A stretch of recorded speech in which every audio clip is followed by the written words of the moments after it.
Could we acknowledge ourselves for showing up?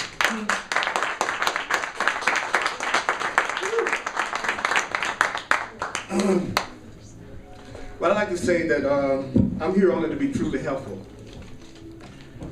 I'm here to represent him who sent me. I don't have to worry about what to say or what to do. I don't have to worry about what to say to you. I don't have to worry about what to do to you. Love, who sent me, will direct me. I don't have to know what to say. I don't have to know what to do, because God, who sent me, will direct me. Love, who sent me, will direct me. I am content. I am content to be wherever God wishes. I am content to be wherever love wishes. It's the same thing. God, love, same thing, same thing, same thing. I say it again. I'm content to be wherever love wishes. Knowing that love goes there with me. I'm content to be wherever God wishes, because I know God is going there with me. I'm content to be wherever the Creator wishes, because I know that the Creator will be there with me. I will be healed as I let God teach me to heal. I will be healed as I let love teach me to heal. I will be healed as I let love teach me to heal. I will be healed as I let love teach me to heal. You will be healed as you let love teach you to heal. God. So I said again, I'm here to be truly helpful. I'm here to represent him who sent me. I don't have to worry about what to say or what to do, because love that sent me will direct me. I'm content to be wherever love wishes, knowing that love goes there with me. I will be healed as I let love teach me to heal. I used to wonder what I was here for. That answered that question. All right. A good teacher clarifies his own ideas and strengthens them by teaching them. So a good parent would clarify their own ideas and strengthen those ideas by teaching those ideas. A good lover would clarify their own ideas and strengthen them by teaching them. A good teacher clarifies their ideas, and then they strengthen the idea by teaching it. So first I want to clarify, and then I want to teach it. Now, the teacher and the pupil are alike in the learning process. Teacher and student are alike. So I'm just like you. As a matter of fact, I'm the pupil, you're the teacher. I'm just like you. The pupil and the teacher are alike in the learning process. What does that mean for you and your child to be in the same order of learning? What does it mean for you and your partner to be in the same order of learning? It means that when you are alike in the learning process, you are in the same order of learning. Like as soon as I say you are just like me and I'm just like you, and now we're going to learn together based on the fact that we're alike, then we're in the same order of learning.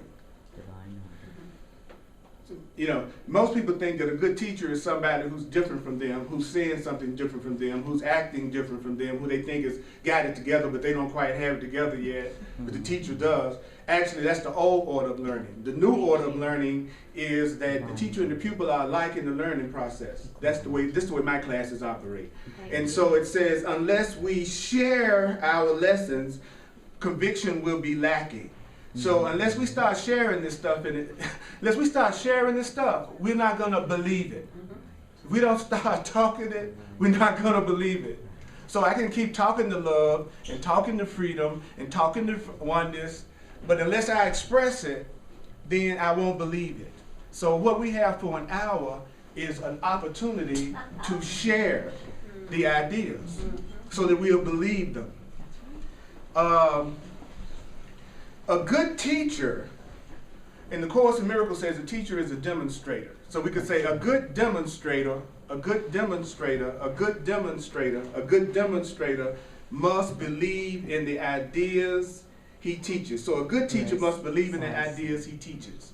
So if I'm going to be a good teacher and I want to be a good teacher, then I need to be believing in the stuff that I'm telling you. Because I want to be a good teacher. Wouldn't you like me to be a good teacher? Absolutely. Wouldn't you like me to be a good teacher? Yes. Yes. Else, why in the hell would you come here? Right. Why would you get up and spend gas money to come here if you didn't want to be here and wasn't happy about it? Or at least, at the very least, curious.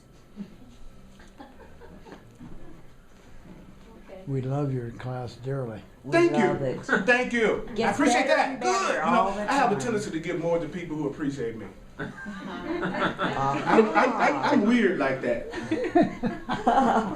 The more I appreciate, the more somebody appreciates me, the more I want to do for them. The less somebody appreciates me, the less inspired I feel. So I try to be around people who inspire me, and I found out the easiest people to be around that inspires me would be the people I appreciate. So I try not to hang out with people that I don't appreciate. How can I tell when I'm hanging out with somebody I don't appreciate? I don't like being with them. They don't turn me on. I don't get juiced up. I don't get enthusiastic about it. It's not really, you have to be a psychic. If a person's not excited being around you, they're just not excited being around you.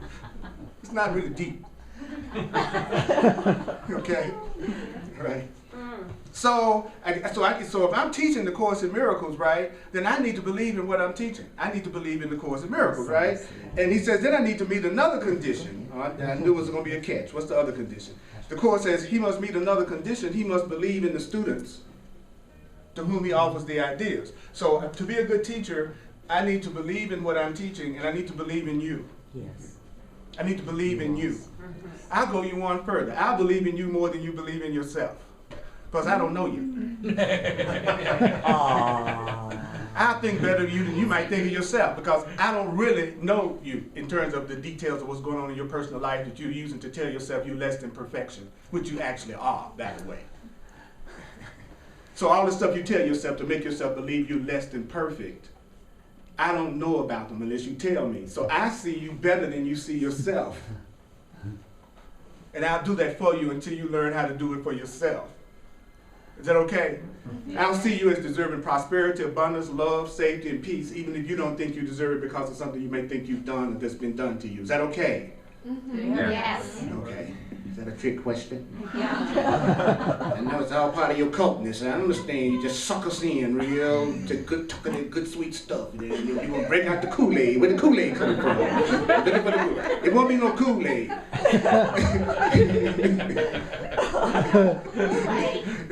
Y'all remember Jim Jones, everybody took the Kool-Aid and then they all died, and, So when people come to stuff like this, and especially the first time, they have a tendency to be like on their defensive, And you black too? Okay, now. Get it? Kool-Aid. That's suspect right Chocolate. there. That's right. Chocolate. Yeah, that's what I'm talking about. I knew the voice for God was in the audience. Tell me to hear the voice for love. You're going to say something what? Loving. It's not heavy stuff, y'all. It's not deep. Okay? The voice that loves you is probably saying loving stuff to you. Not you son of a bitch. In that moment. In that moment. Nobody ever called you that? Well, you haven't been living. Okay, now. A surefire sign that you probably living your life that you want to, the way you want to do it, and the way that turns you on. People be calling you a son of a bitch. Right. Because you are not acquiescing to the script and the control that they want to have over you. Right. So it's usually the people who are getting talked about that's having the most fun. Isn't that the truth? All the good people, they putting everybody to sleep. Okay, now. Because they're trying to act according to a behavior that's been prescribed for them from somebody else who probably wasn't that happy themselves. You know what I'm saying? It's amazing how many unhappy people be trying to teach people what happiness is. And how many broke people be trying to teach people where abundance is located. And people who haven't had a peaceful relationship and a loving relationship in 20 years trying to tell somebody how to have a love life. It's hilarious. Somebody that haven't had sex since 1910 trying to tell somebody how to have a good sex life. I'll pay more attention to the person that is sexual. It's not afraid of their body and the expression of their enjoyment of it. Now, maybe they could tell me something. I listened to the person who was talking about how they free the person that they're with to be who they really are, and how much joy they take in their partner's pleasure and happiness, and how they're only there to be a reminder for that person of how beautiful they are if they forget. Now, somebody says something like that to me, I'm going to have a conversation with them. You know, see, the Course in Miracles is so cool because it teaches you how to recognize when you're hearing something coming from somebody's mouth that's a lie and that's going to probably cause you some pain sometime down the road if you don't recognize the truth. So you need to know the truth before you can recognize when somebody's not telling you the truth. Because if you recognize that, you probably wouldn't go through the pain you go through in a lot of relationships. Right. If you had known beforehand, you probably would have liked that by now. There's probably a few situations you wish somebody had like said, woo, before you get into this is how you can tell. Don't give them that phone number, no matter what, don't give it to them. Because you would have known what a loving person would say to you. You would have known what a sane person would say to you. So you would know whether or not to try to pursue a relationship with somebody because you could tell by the way that they think whether or not they'd be a peaceful experience for you.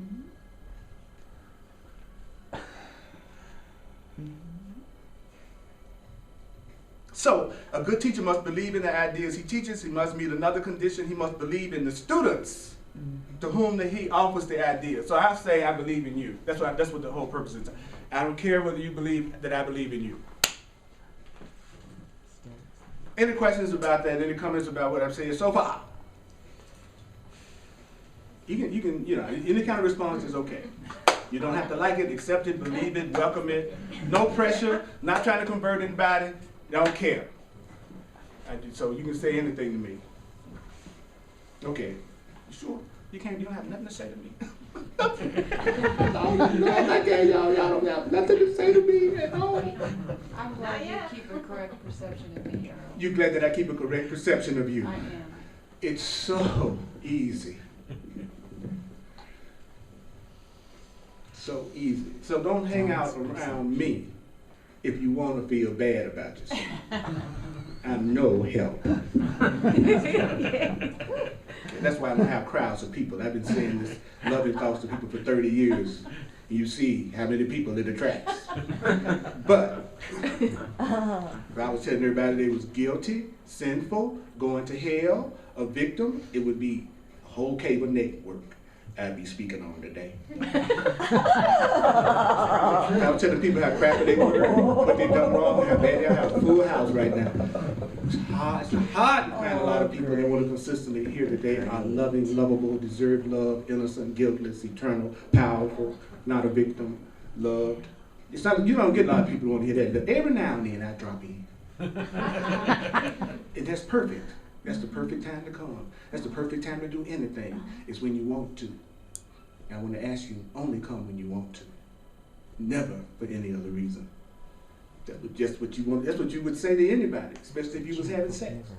Right. I just want you to come when you want to. Okay. We got it. Got it? Yeah. Many stand guard. I love this picture. This. Many stand guard over their ideas. Whoa. My beliefs. Mm-hmm. Because many want to protect their thought systems as they are. And learning means change.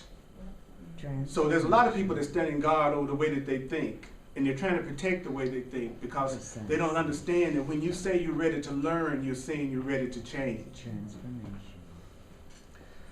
Change is always fearful to scary, upset, miserable, unhappy, separated from God, broke people. Change is always fearful to people who think that they're separate. He says, because people who are afraid, people who feel separate, people who have been hurt, these people can't conceive of change as a move towards healing the separate. In other words, a fearful person doesn't really think often that change could mean it could change for the better. Most fearful people believe change means it's going to change for the worse. So the Course says, I love this, he says, so fearful people always see change as a move toward further separation, which is further fear. So a fearful person thinks when you say, let's make a change in our relationship, they would think that it's going to get worse. Because fearful people protect their way of thinking as it is, even though it's their way of thinking that's making them fearful people. So fearful people protect the way of thinking that keeps their fear going. Poor people keep the way of thinking that keeps their poverty going. Unhappy people protect the way of thinking that keeps their unhappiness going. Lonely people protect their way of, notice I said, lonely people protect their way of thinking, which is what's making their loneliness. Because they're standing guard over their thought system because they know that if I learn, I'm going to have to change. And if I move to a change, it's just going to get worse. So even though I'm coming here saying that I really want to change today, the truth is I'm scared to death of any kind of change. Precisely. I am afraid of change. I am afraid of change. And learning means change. God's Wow. The fearful people always see change as a move toward further separation because the separation was their first experience of change. Okay, why is it that we fear change? Because the first change that we ever experienced was our separation from God, our separation from love. See, we were created in love, and then the first change we experienced was the change of feeling like I'm not in love anymore. Right. So whenever somebody said change to us, it's hard for us to understand that it could be for the better because our first change was a painful change. That was that change that took us away from our awareness of our oneness with our Creator. It was that change that took us away from knowing we were safe, loved, protected, powerful, abundant. We used to know that about ourselves in our divine spiritual state. Our first change was forgetting it. So now we're out here becoming scared, fearful people trying to make it. Yeah. That's what we are. Broken into by some periods in which you say a positive thought. Don't forget that. It's important to interrupt your pain with gaps of pleasure. But I don't want pleasure gaps. I want to feel joy and happiness that only increases and never ends and doesn't have all that old dipping up and down stuff. That's what I want. Me too. Don't you want that too? I want that too. Even though you don't know how to do it, but you still want it, even though you don't know how to do it. See, that's what a conscious being would say. You know what? I don't know how in the world I could be happy all the time, but I sure would like to be. It's okay for me not to understand that. I'm not going to not ask for something because I don't know how to get it. That's stupid. But I used to do it all the time. I wouldn't even dare ask for the things that I didn't think I could somehow create for myself because I thought I was on my own, separate from God. I understand why we do stuff the way we do. When you think you're alone, you got to try to figure it out on your own. And that right makes sense. I'm alone. I got to figure it out on my own because I'm alone. Now, if I'm doing this right, you should have three responses. Either it should be like some things I'm saying that should be making you feel really good. Some of the things I'm saying should be irritating you. Some of the things I'm saying should be putting you to sleep.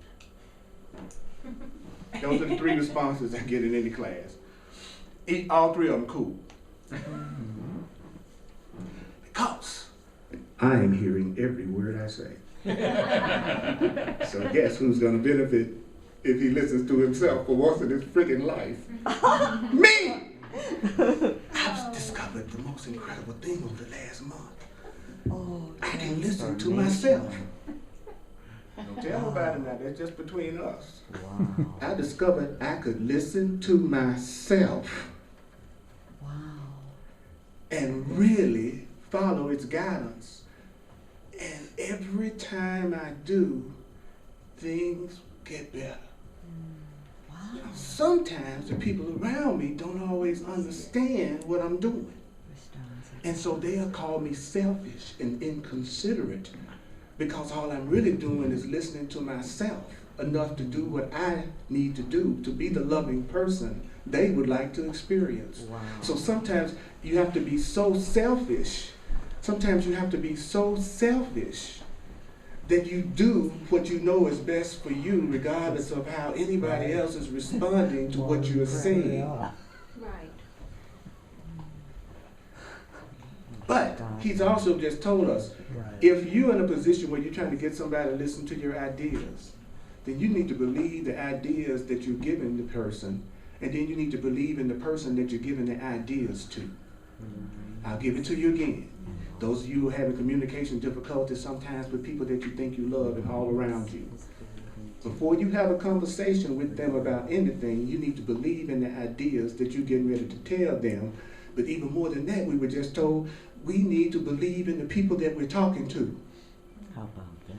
Right. And I remember, if it's a fearful situation, then that person is probably going to be protecting their thought system, because their thought system is what everybody protects the most, which is the way they already think, even though they say they want to change. Mm-hmm. But you got to understand, learning means change. Mm-hmm. And Right. change is always frightening to people who are afraid and separated, because your first experience of change was a sense of being separate from God. Oh, wow. Your love, your creator. That's what this book is telling us. So no wonder we're not jumping up and down when it's time to change. The first change we made was a Lulu. Yes. We went from a state of complete fulfillment to wondering how we're going to pay our MasterCard. If you don't tell me that's a big Lulu of an era, and we're so crazy now, we believe it's normal. Like we believe it's normal to struggle, normal to go through pain, normal to go through separation, normal to be suspicious, normal to get bit by a mosquito. You're counting on me now. You know, now you got to run into all kinds of mosquitoes out there. What's that? West Nile, say mosquito. You know, the one that. So you trying to tell me I'm an unlimited being of God that's scared of a mosquito? Yeah, that's exactly who you are. Right. And cantaloupes. That's right. So what brought down the Son of God? It was a cantaloupe. He lost sight of his power as soon as he saw that cantaloupe. One day we're going to realize this is, now watch me now, this is a joke. It is. We forgot to laugh at. Right. I know y'all, I know we want these deep mystical descriptions of why we're here. I know you want those. Those of you who want those, there are lots of books out there that can give you deep mystical reasons why you're here. But the Course in Miracles says, you remembered, I like it, not to laugh. Oh, I was just about to laugh at this, but I remember not to. I was just about to be okay about this, but I remembered not to. I was just about to forgive him, but I remembered not to. Program. That's God. Deep. Oh, man's program. You That's God. believe that if you allow no change to enter into your ego, you believe that if you allow no change to enter into your frightened mind, you will find peace. So I believe that if I allow no change, I will be peaceful. Isn't it funny? Think about that.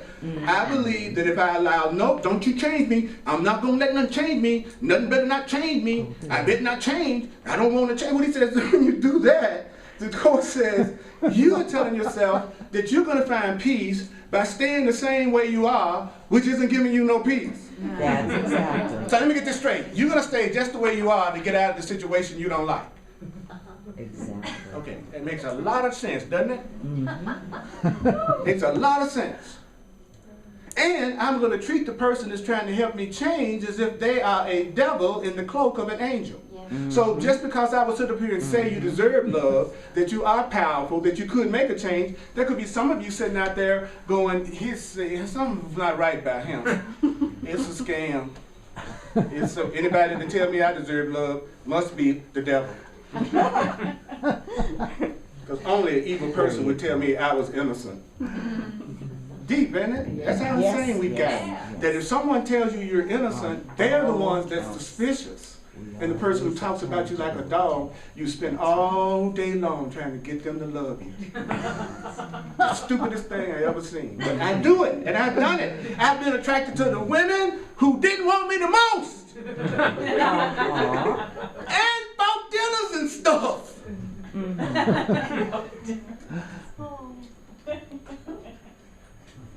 I know none of you have ever done anything like that. The way you're looking at me, I can tell you've never done anything like that. Because you're giving me that, really? Never. I like Never. the really look. Really? Changed after somebody that didn't want you? Really? I can't imagine that. Who will admit to themselves they've done it? Raise your hand. Yeah, woo. All right, even if you don't raise your hand, we know you lying. All right. That's all part of loving you unconditionally, is to let you lie like that and still keep loving you. That's what we love you. How would you be here with a bunch of people and 99% of them raise their hands? Unless you like them. No, I'm not. I'm the one who came here to save everybody. I've already gotten over those things. I'm enlightened now. All right. I can quote books up and down, back and forth. I can say stuff I will never practice. And I'm good at it, and I can quote the paragraphs I will never practice. And you'll think I'm a brilliant teacher.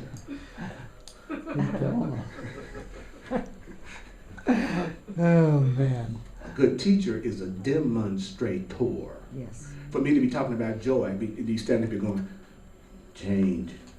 That's what y'all afraid of. You're here today because the goal is joy. And I'm going to teach you how to be exuberant. Count on joy. And have fun and joy.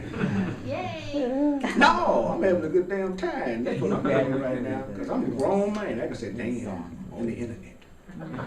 Right. Yeah. The water's getting pretty hot. It's been really a trip, like putting my classes on the internet. It's like, it's gotten to the point that I have hundreds of people who listen to my videos. Not thousands, hundreds. Who needs millions? That's quite enough. Yes.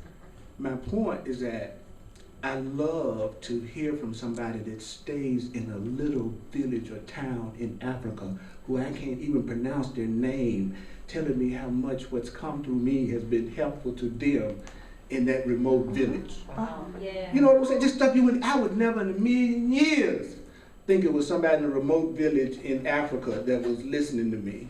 Wow. You know, you just don't know who spirit's going to connect you with.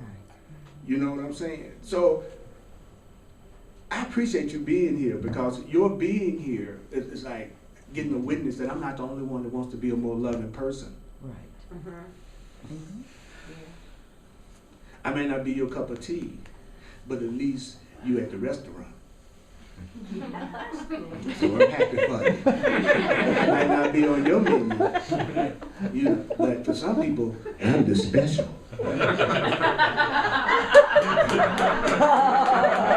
know what I'm saying?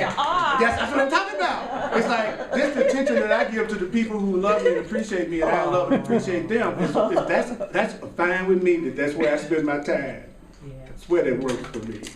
Where I used to be trying to get the people who didn't appreciate me to change their mind. Oh! I didn't believe in the ideas I was telling them. And certainly at some level I wasn't believing in the person I was in the relationship with. And we both became afraid of change because we thought it would move us into even further separation. Because our first experience of separation was when we felt the separation from each other's love.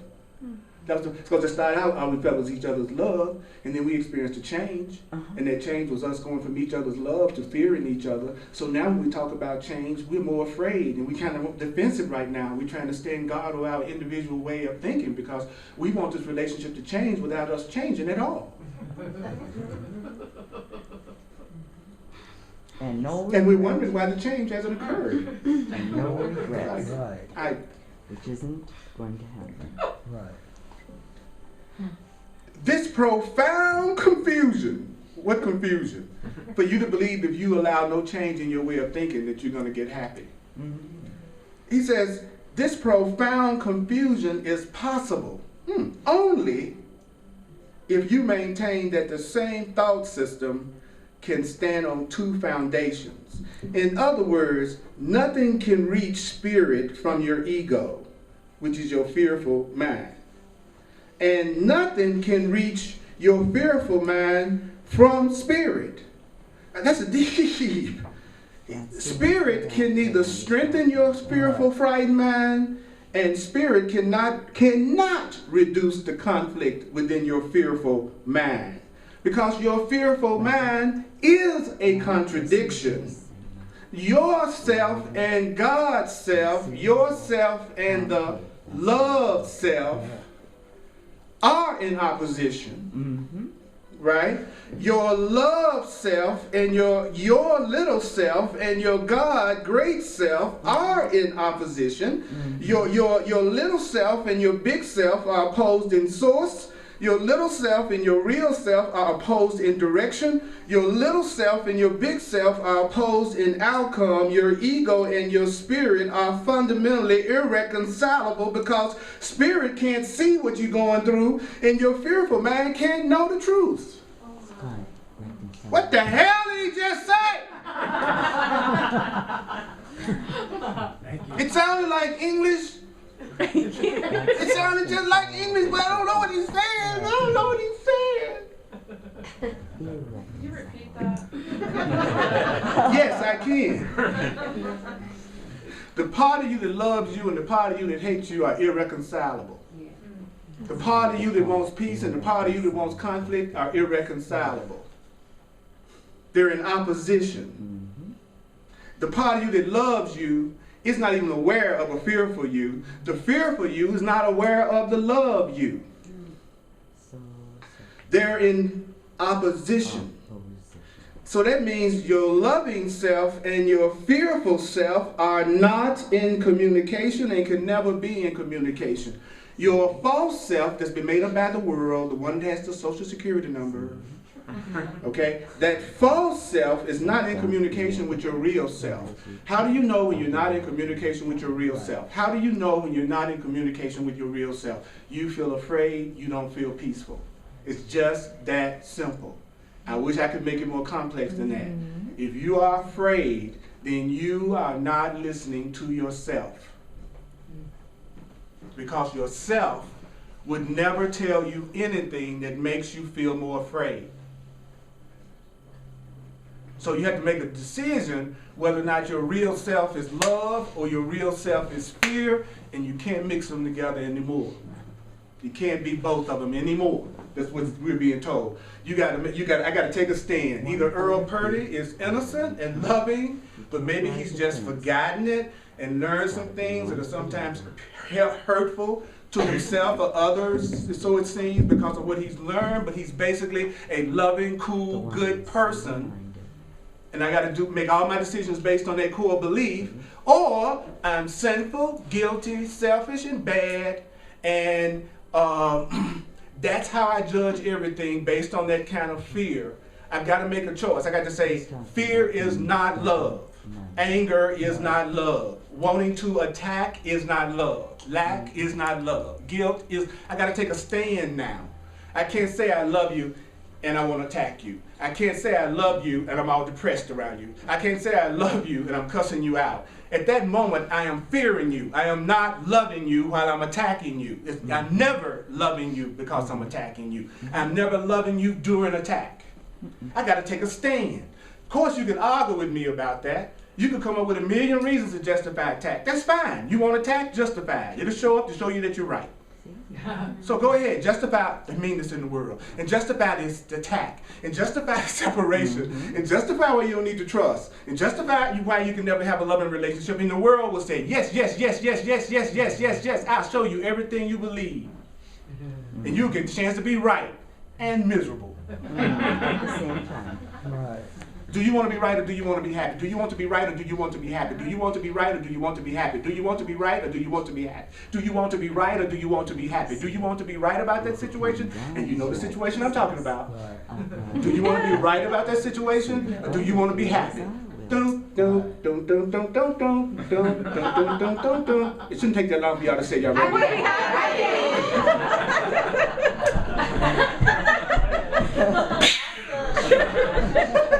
Blow it out of the water. Y'all just like me. I swear, y'all just like me. Blow it out of the water. Right.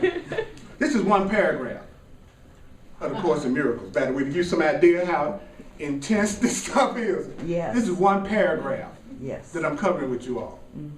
Isn't that a trip? Uh-huh. One friggin' paragraph.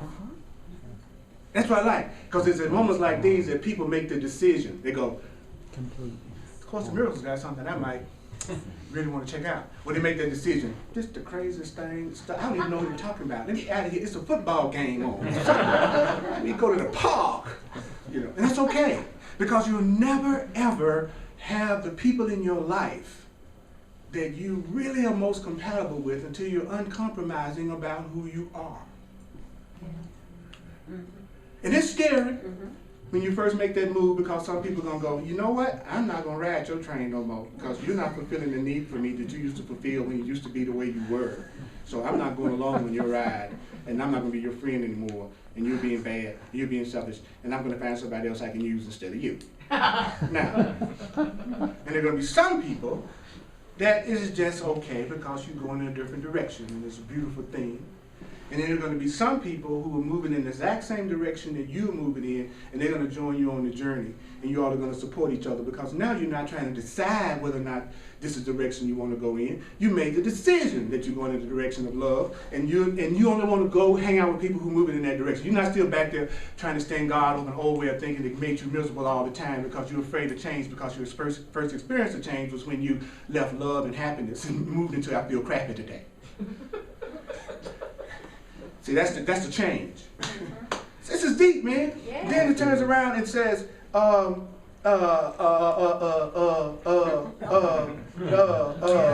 therefore the ego, which is the separated mind, the fearful mind, can learn. Yay! Yay! This is my insane mind, can learn, even though its maker can be misguided. So he's calling us a misguided maker. That's deep. Yeah. It says we are misguided makers.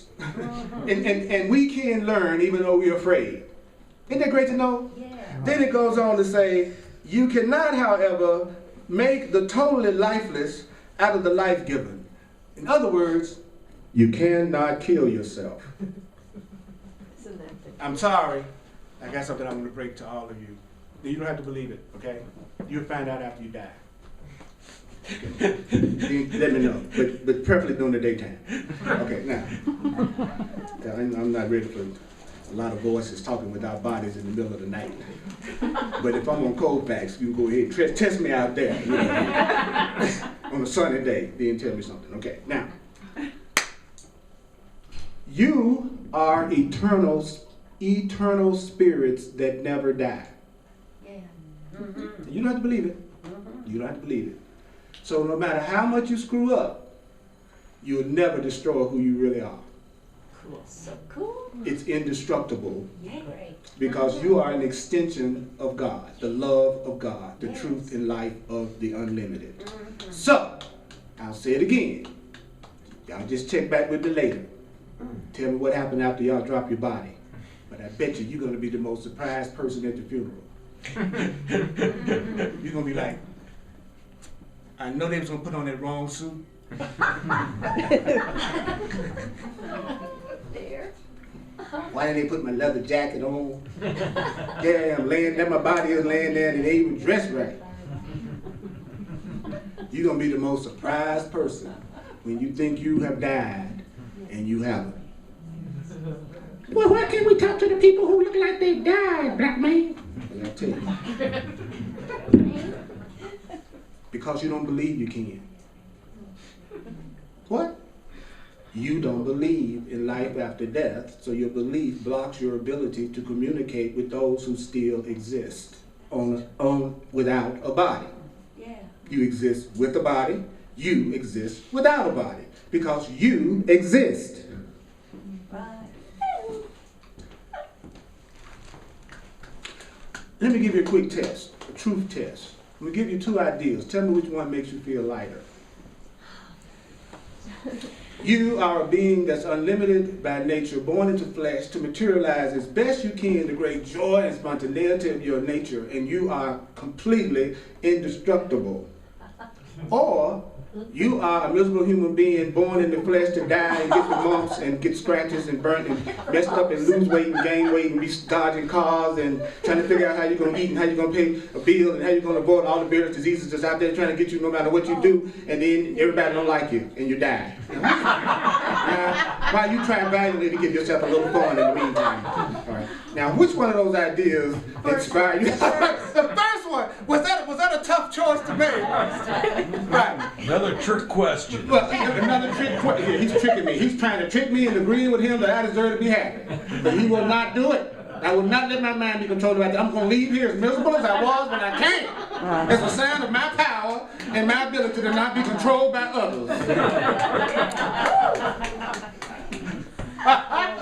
There's a coffee cup, Earl, that says this man's sitting there, he's smoking and drinking, he has a big gut, and he says, life is hard, and then you die.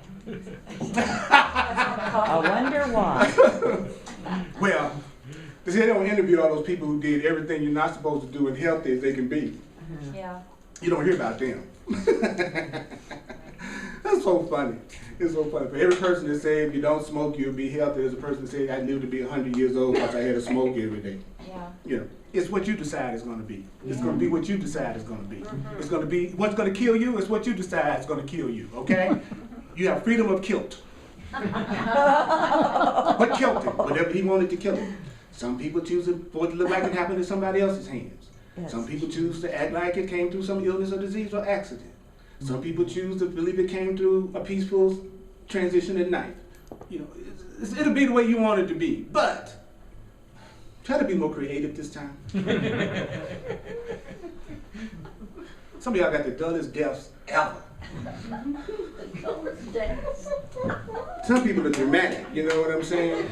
They'll be standing on the corner, a truck pass by and a bale of cotton fall on them and kill them. That takes real imagination. You know, you got to be there at the exact moment the truck comes to swerve with the bale of cotton to fall off to kill you. And you think that's an accident? Come on. It just happened to be there when the bale of cotton fell. Yeah, right. Dramatic, imaginative, creative, artistic. See, you can't, you know, an artistic death. That's what I'm gonna have. Yeah, I've already seen mine. I already know what's gonna happen. It's gonna happen. Everything. I can't wait. Just, oh, what am I gonna? What's gonna happen? Here. Be patient, Earl.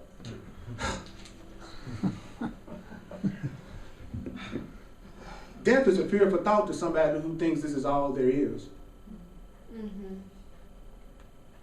But even though in our hearts we know in our guts that there's more to life than what we're experiencing and seeing and being taught. Everybody in here knows that deep down inside they know something ain't quite right here. And they're trying valiantly to make it all fit.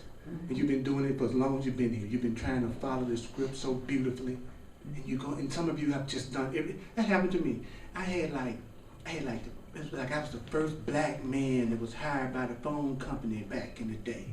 Then I was the first black manager in the whole city of Memphis when I worked for the phone company. And I had a beautiful wife, and I had a nice home in the suburbs. I had 2.5 children. 0.5 he got a few issues. That's so bad. I love 0.5. Money in the bank. Health insurance.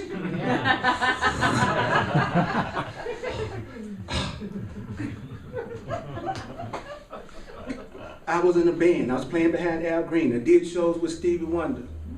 I was the president of the Astrology Association, so I had my mystical area. Played in, you know, it's like my wife was fine. You know, I couldn't even complain there. Sex life, oh my God.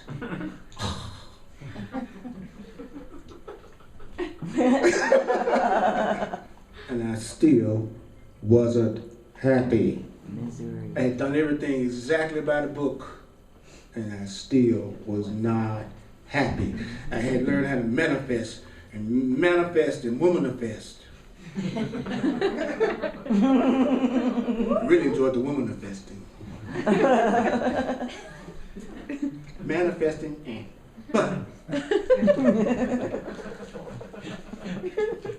But I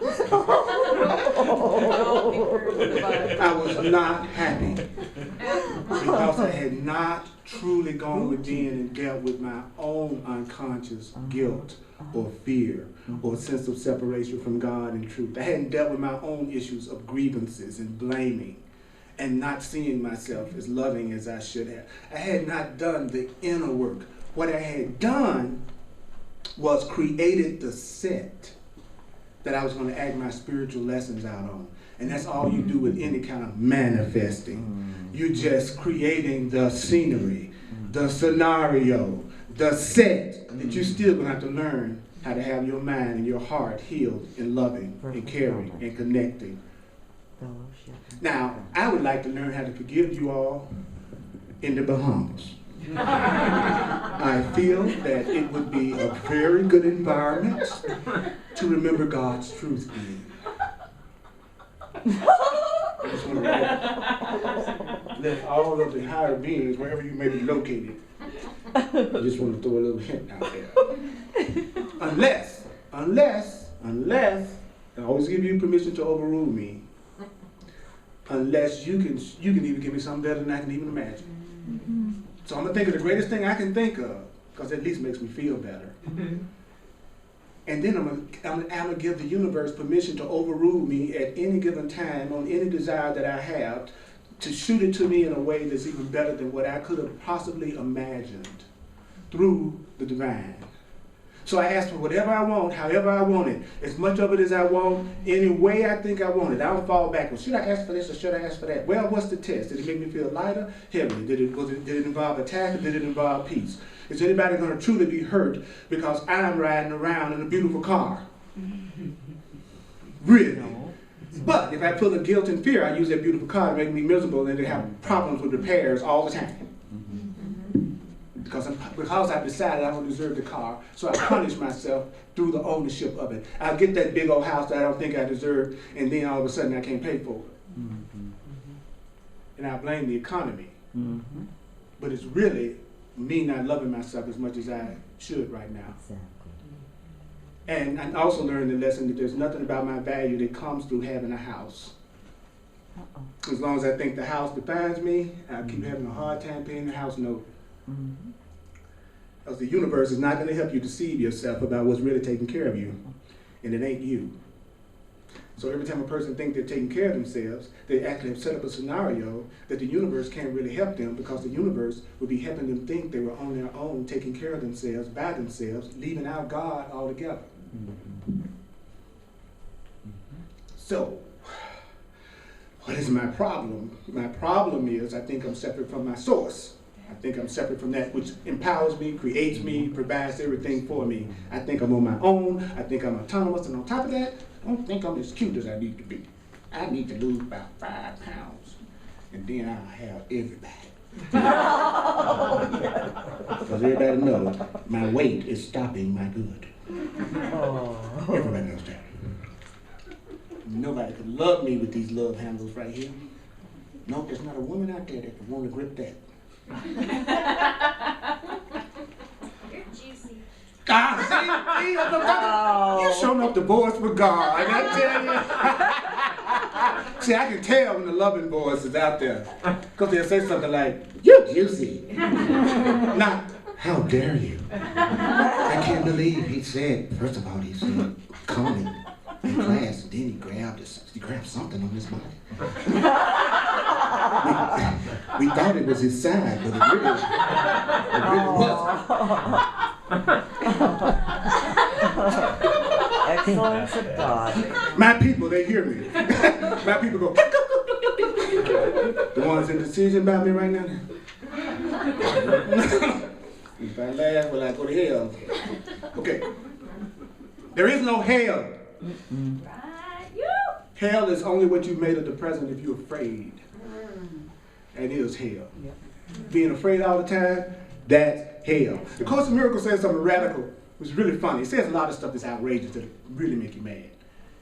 But it said, you all are worried about, according to a lot of your all's teachings, you're basically worried about going to hell.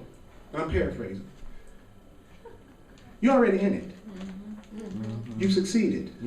He says, any place that you're afraid and that you think you can be hurt or destroyed, or you're looking out for yourself, you're suspicious of everybody, and you think you could, and most of all, you think you could lose something you love, or lose somebody you love, and you're going to tell me that ain't hell? He said, that's hell. You're already in what you think of as hell. The purpose of the truth is to get you out. You worried about going, you already succeeded. You're there. Now, you have a little something to work on. How do we get out of hell? How do I get out? Well, you believe in the ideas that you're sharing with people, and you believe in the people that you're sharing it with. You realize that change can take you into a better situation instead of a worse situation.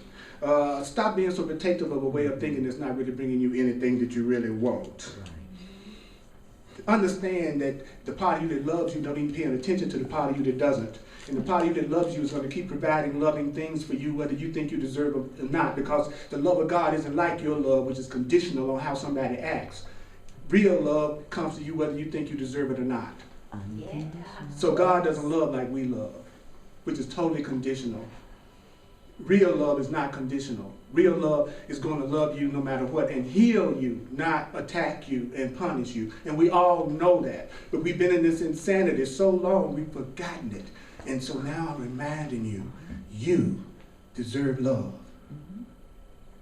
Thank you for listening to this much with me. Would you give it to you? Would you give it to you? Huh? Woo! Can I have some?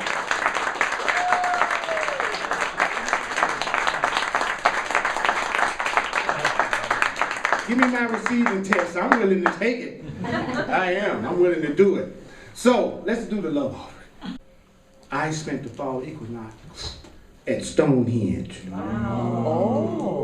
So, but normally you have to stay outside of this chain around Stonehenge. You can't kind of go up there and hang out with the stones, right? Normally you can't just hang out with the stones. And on the fall equinox, so they let you do it from sunrise to like 8 o'clock. Yeah, so me and my holy companion got up, took a little drive, about 45 minutes from our place. And we got to Stonehenge and we went hanging out with the stones, running around in the stones, wallowing on the stones, putting the stones in strategic parts of our bodies. And it made for a wonderful trip. People were charging up their crystals and charging, it was just surreal. It's like out in the middle of nowhere kind of, and you're watching these, looking at these big old stones and you're wondering like, how did they even get it from here? How did they get up there, you know? And I love to look at things that I can't explain, like the jet that took me over there, over the ocean for 9 hours while I watch movies. I love flying because it's one of the most awesome opportunities to have the feeling of total surrender. Because you know at this point you just as well watch the movie or whatever you're going to do. The decision has been made. It's such an American kind of rationalize. Well, maybe if I just fell from 2,000 feet, it wouldn't be that bad. You know what I'm saying? Like the plane takes off and you're like, well, I'm still close as if at any level I just got off the ground for 1 minute, you know. And all of a sudden, at the same time, I feel like it's the safest way for me to travel. And then deeper than that, so I'm going to get even deeper. I don't really believe I went anywhere. I really believe that we create external things just to travel from place to place instantly, but we do it in a way that won't freak us out. So we'll make ourselves believe it was an airplane that took us. You know what I'm saying? It's like when you close the doors of an elevator, you think you've actually moved, and then it makes a sound, and then it opens up, and you think you're on another floor, but the truth is you're just in another perception. That's the only thing you're doing is just changing perceptions. You're not going anywhere because you're everywhere. So how do you go from one place to another place instantly? By recognizing you're already there. How do you go from sadness to happiness instantly? By recognizing there's already a part of you that is happy. And you want to get in touch with that part of you. If you're miserable right now, admit you're miserable, because the Course in Miracles teaches that you have to recognize that you're miserable before you really go for the happiness. And most truth people, metaphysical people, try to do everything they can to avoid just looking at you straight in the face and saying, you asked me how I felt today? I feel miserable. I pretty much want to kill everybody I see. I don't have a problem with any of those snipers right now. I could be one of them. I could be up there with them. I'm just mad at everybody. I've had it. Now, the really powerful, aware truth person that you told that to, the one that's not aware is going to try to fix you and correct you as fast as they possibly can. They're going to tell you why you shouldn't have said that, the way you should have said it, the way you should look at it, the way you should be it. They're going to give you all kinds of reasons why that wasn't the way that you should see things. And okay, don't listen to them people. They're asleep. What you want to do is be with the person who just holds space for you. because they have total confidence in who you really are behind what you're going through and your power to handle anything. So they'll be compassionate, but they won't join you in your suffering. They'll be compassionate, but they won't forget how powerful you are. They won't think you're the problem that you're sharing with them, and they won't think that you are the feelings that you're having. So you can go ahead and have all your feelings safely and freely, not get sick because you're not repressing anything, and you don't feel bad because nobody's trying to fix you or correct you, and then you go through a miraculous healing. Right. So you can always tell me exactly how you feel, exactly the way you feel it. And I promise you I won't try to correct you, because I trust who you are. I'm not so afraid to look at my own stuff I can't give you 2 seconds to admit yours. Because that's all it is. The person's just afraid to look at their own fear, and you're triggering it by admitting yours. So they got to pounce on you before they have to look at themselves. The Course in Miracles says that's why people stay so busy. They stay busy so that they won't have to pay attention to what they're thinking. Because if they had 1 minute of silence, they would hear their own thoughts, and that's more frightening than all the work they're doing all day. They'd rather work all day and be busy all day than hear one of their thoughts. So they stay busy. They have to schedule they go into the toilet 2 weeks in advance. So you met people like that. They so busy that you just, every time you want to do something with them, you got to make sure that's planned out now. About 5 months, you want to go out to lunch.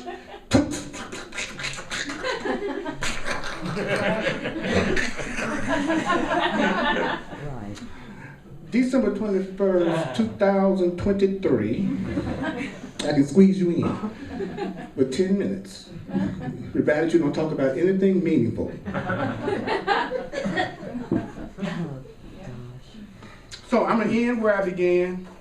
The Course says that's what's going to happen to me anyway. You are entitled to miracles, okay? Everybody in here, you're entitled to miracles. You're entitled to miracles. What would it take for everything that would make you feel peaceful to show up in your life in ways beyond your wildest imagination through the Holy Spirit is the question I want to ask for you. What would it take? So, those who don't mind saying this after me, please do. Those who want to listen, that's fine. I am here.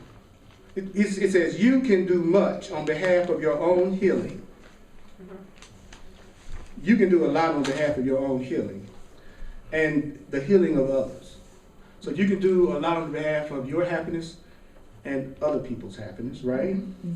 He says, if in a situation calling for help, that's a situation that anybody's unhappy.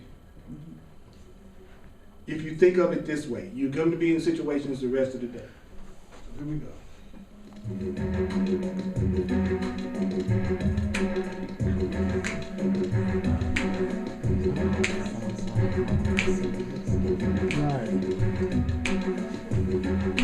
Now I'm going to say it first, and then I'm going to say it where y'all can say it. Are you with me? Yeah. I am here to be truly helpful. I am here to be truly helpful. I am here to represent Him who sent me. I am here to represent Him who sent me. I am here to represent Him who sent me. I am here to represent love who sent me. I am here to represent love who sent me. I am to represent love who sent me. I am to represent. Y'all notice that happen? Yeah. Like this. Let me say it first. I do not have to worry about what to say or what to do. I don't have to worry about what to say or what to do, because love who sent me will direct me. Love who sent me will direct me. Love who sent me will direct me. Love who sent me will. Now who will say the G word? God who sent me will direct me. God who sent me will direct. What you say? God who sent me will direct me. God who sent me will direct me and breathe. Another couple of minutes, we'll be finished. I know you got lots to do. Take another breath. I like this one. It goes something like this. I am content to be wherever love wishes. I am content to be wherever love wishes. I am content to be wherever love wishes. I am content to be wherever love wishes. God, I am willing to be wherever God wishes. I am content to be wherever God wishes. I am content to be wherever God wishes. I am content to be wherever God wishes. Breathe. Knowing that love goes there with me. Knowing that love goes there with me. Knowing that love goes there with God. Knowing that God goes there with me. Knowing that God goes there with me. Now it goes. I will be healed as I let love teach me to heal. I will be healed as I let love teach me to heal. I will be healed as I let love teach me to heal. I will be healed as I let love teach me to heal. I deserve to be paid for having fun. I deserve to be paid for having fun. What? I deserve to be paid for having fun. I deserve to be paid for having fun. I deserve to be paid for having fun. I deserve to be paid for having. Take a breath. Now, as you go out into this week, I would ask that love goes before you, making straight your path, leaving no obstacles to bar your way. May every obstacle disappear before you even reach it. May you recognize more and more every day how much you deserve to be happy in every way. And be sure to let your real self have its say. Don't let your fearful mind sway your acceptance that you've had enough. You reached your limit in some area of your life. And you declare today, right now, that there must be a better way. There must be a better way. There must be a There better way. must be a better way. There must be a better way. There must be a better way. I want another way to look at this. I want another way to look at this. I want another way to look at this. I want another way to look at this. I want another way to look at this. I want another way to look at this. I want another way to look at this. I want another way to look at them. Them. You know who them are? I want another way to look at them. I want another way to look at them. I want another way to look at them. I want another way to look at me. I want another way to look at me. I want another way to look at me. I want another way to look at me. I want another way to look at me. Yes. But you acknowledge you juicy people for being juicy God. Come on. Give it to you the way you like everybody else to give it to you. That's what I'm talking about. I appreciate you. Hugs.